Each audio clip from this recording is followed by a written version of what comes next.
Un petit mot pour nous présenter. Donc, vous avez deux des trois fondateurs qui sont devant vous aujourd'hui.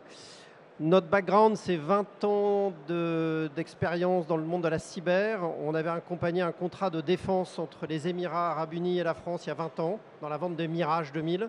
On faisait partie des équipes qui avançaient pour vendre de la cybersécurité gouvernementale. Et il y a une dizaine d'années, on s'est orienté vers la cybersécurité industrielle. Et on est revenu en France il y a seulement 3 ans, donc on est peu connu en France. On est vraiment sur un marché très spécifique de niche, la raison pour laquelle on s'adresse à vous aujourd'hui.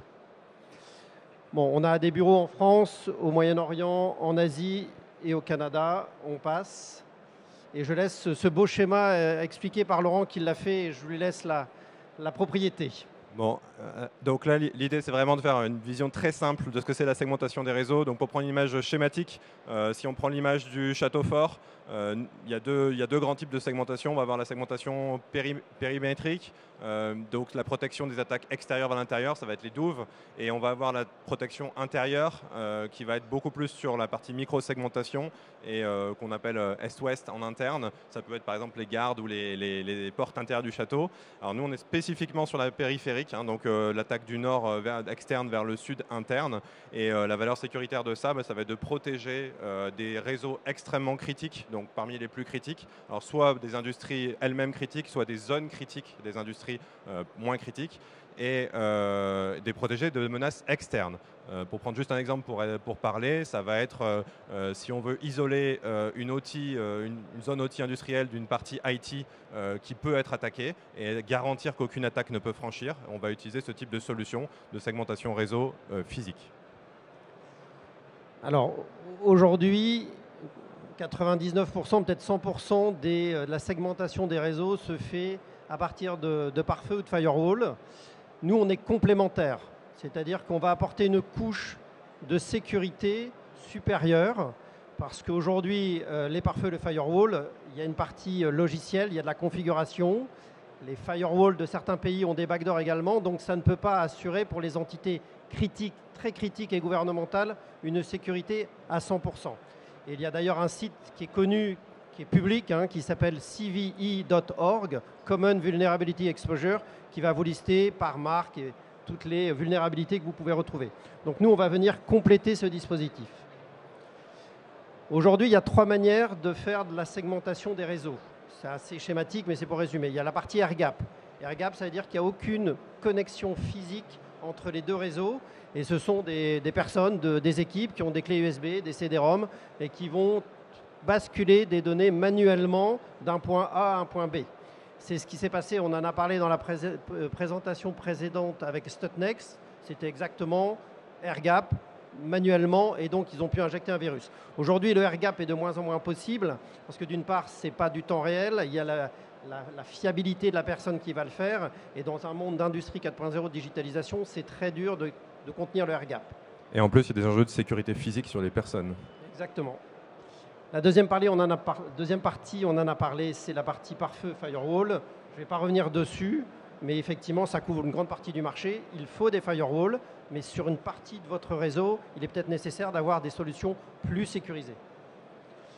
Et nous, ce que l'on fait et ce qu'on développe depuis maintenant une dizaine d'années, même une quinzaine d'années, c'est ce qu'on appelle des data diodes. Alors, qu'est-ce que c'est une data diode?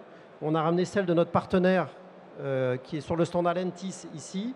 C'est un petit objet comme ça, c'est du hardware, pur hardware, que vous allez mettre entre deux réseaux, le réseau OT, donc industriel, et le réseau IT, par exemple, et qui va vous permettre de transférer des données de façon unidirectionnelle, c'est-à-dire dans un seul sens, l'impossibilité physique de revenir en arrière.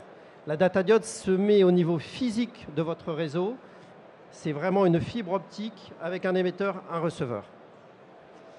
Ce sujet de data diode, il est peu connu aujourd'hui. Il y a des grands acteurs, hein, Thales a une data diode. Tous les pays ont développé leur propre data diode pour des besoins gouvernementaux ou de défense. Et il y a beaucoup d'organisations et de standards qui revendiquent, ou en tout cas qui proposent et qui suggèrent d'insérer des data diodes dans votre dispositif. On a juste listé ceux sur lesquels on s'appuie en fonction des pays où on travaille. Et il y en a une sur laquelle qui va être très importante dans le cadre de NIS 2, je pense.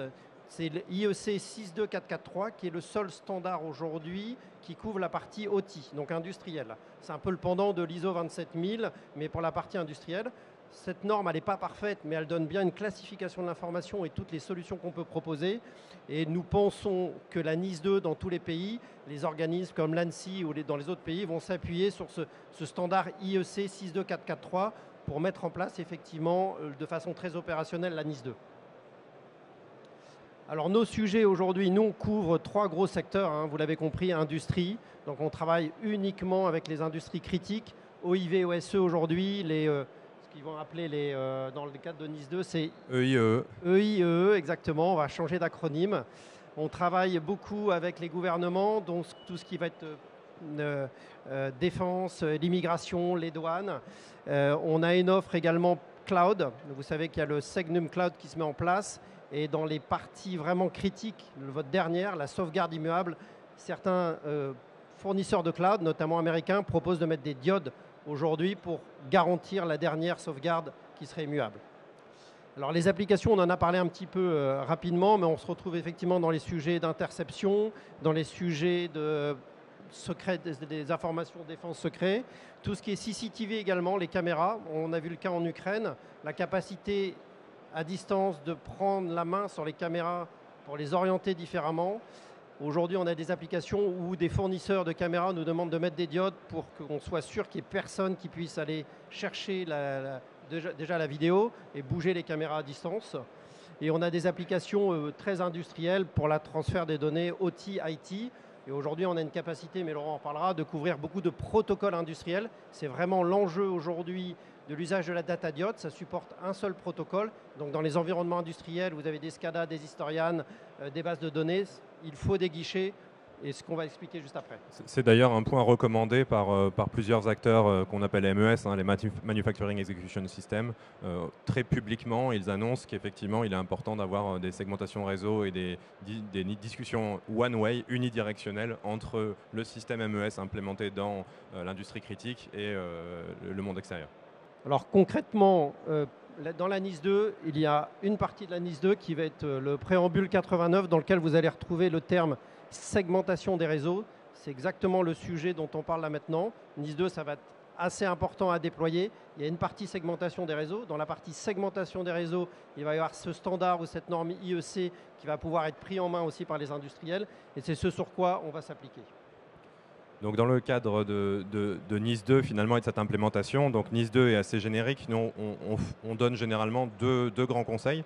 Et c'est ce qu'on vous délivre aujourd'hui. Voilà. Le premier, c'est finalement d'utiliser NIS 2 comme une fenêtre d'opportunité pour les industriels qui ne seraient pas encore passés ou qui seraient qu'en réflexion sur l'implémentation d'une norme telle que ISA IEC 62443. Finalement, puisqu'il faut y aller avec NIS 2, donc il y a un choix de framework très concret à prendre. Et donc le framework ISA est une bonne solution pour ça, puisqu'il est internationalement reconnu. J'avance un tout petit peu. Donc ça permet déjà de se dire, dans cette démarche-là, j'ai on va dire un bras armé qui est ce framework. Et pour vous donner un exemple très concret, on a fait un mapping, on s'amusait à faire le mapping exact entre un article de la NIS 2 qui est le 21.2 et du coup l'usage de IEC 62443, donc tiré 2.1. Et plus précisément pour ce qui nous intéresse aujourd'hui, c'est le sous-article E, donc qui traite dans NIS 2 de la partie Network Segmentation et qui a son pendant direct recommandé sur la 4334 en IEC. Alors c'est un peu technique, mais c'est pour vous dire vraiment qu'il faut retrouver à chaque fois dans la partie gouvernance son pendant exécutoire. Ça, c'était le premier conseil. Le deuxième, ça doit, du coup, comme c'est un élément vital et visible dans ces différentes normes et standards, il ne faut pas le négliger. Ça, c'est un point un peu bête. Et du coup, voilà.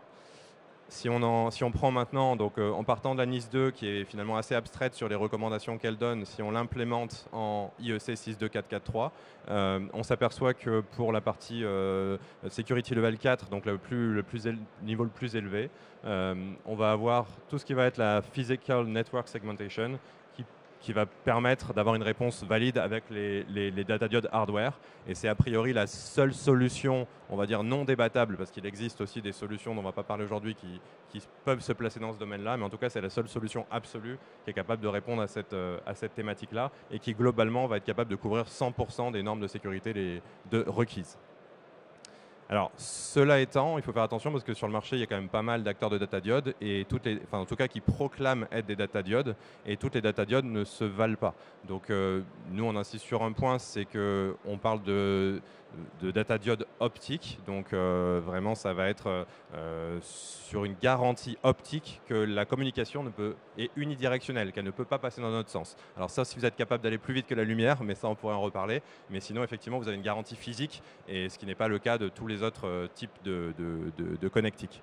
Donc ça, c'est le premier point, c'est qu'est-ce que contient le produit réellement.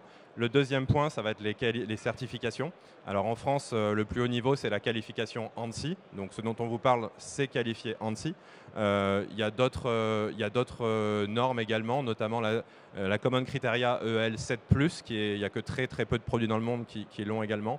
Donc c'est des types de normes qui vous donnent ce niveau de sécurité et ça vous permet de faire le tri entre ce qu'on appelle vraiment data diode et ce qui n'en est pas vraiment. Et le dernier point, c'est que quand on met ce type de solution en place, on l'a dit, c'est unidirectionnel. Qui dit unidirectionnel dit qu'il y a extrêmement peu de protocoles qui sont capables d'être supportés par défaut. En fait, il n'y a que UDP, pour parler un peu technique, et c'est extrêmement limitant pour tout un tas d'échanges de données industriels. Et c'est pour ça qu'il y a besoin de ce qu'on appelle des agents logiciels complémentaires qui ne viennent absolument pas modifier le contexte de sécurité, puisqu'ils sont eux-mêmes liés à ce que la data diode fait, c'est-à-dire la communication unidirectionnelle, mais qui viennent rajouter des capacités de communication sur des protocoles typiquement industriels comme Modbus et autres.